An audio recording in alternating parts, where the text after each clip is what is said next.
ಬದುಕು ಜಟಕ ಬಂಡಿ ವಿಧಿ ಅದರ ಸಾಹೇಬ, ಕುದುರೆ ನೀನ್ ಅವನು ಪೇಳ್ದಂತೆ ಪಯಣಿಗರು, ಕುದುರೆ ನೀನ್ ಅವನು ಪೇಳ್ದಂತೆ ಪಯಣಿಗರು, ಮದುವೆಗೋ ಮಸಣಕೋ ಹೋಗೆಂದ ಕಡೆಗೋಡು, ಪದ ಕುಸಿಯ ನೆಲವಿಹುದು ಮಂಕುತಿಮ್ಮ, ಪದ ಕುಸಿಯ ನೆಲವಿಹುದು ಮಂಕುತಿಮ್ಮ, ಮಂಕುತಿಮ್ಮ ಮಂಕುತಿಮ್ಮ.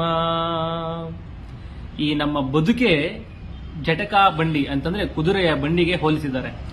ಈ ಕುದುರೆಯ ಬಂಡಿಯನ್ನು ಎಳೆಯುವಂತಹ ಕುದುರೆಗಳು ನಾವು ಅಂತಂದ್ರೆ ಮನುಷ್ಯರು. ಆ ಬಂಡಿಯ ಮಾಲೀಕ ವಿಧಿ, ವಿಧಿ ಅಂತಂದ್ರೆ ಪರಮಾತ್ಮ.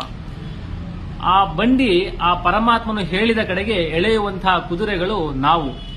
ಅವನು ಮದುವೆಗೋ ಅಥವಾ ಮಸಣಕ್ಕೋ, ಮದುವೆ ಅಂತಂದ್ರೆ ಸುಖದ ಕ್ಷಣಗಳು ಅಥವಾ ಆನಂದದ ಕ್ಷಣಗಳು, ಮಸಣ ಅಂತಂದ್ರೆ ದುಃಖ ಅಥವಾ ನೋವಿನ ಸಂಗತಿಗಳು. ಇದು ನಮ್ಮ ಪ್ರಾರಬ್ಧಕ್ಕೆ ಅನುಗುಣವಾಗಿ ಬಂದಿರುತ್ತೆ. ಈ ಜೀವನದ ಈ ಕ್ಷಣಗಳನ್ನ ಎಳೆಯುತ್ತಾ ಎಳೆಯುತ್ತಾ ಎಳೆಯುತ್ತಾ ನಮಗೇನಾದರೂ ಸುಸ್ತಾದರೆ ಆ ವಿಶ್ರಾಂತಿಯನ್ನ ಪಡೆದುಕೊಳ್ಳಲು ಈ ನೆಲವಿದೆ ಅಂತ ಹೇಳಿರುವಂತದ್ದು ಡಿ ವಿಜಿ ಅವರು. ಇದು ಇವರ ಜ್ಞಾನಕ್ಕೆ ತಿಳಿದಿರುವಂತದ್ದು. ಧನ್ಯವಾದ.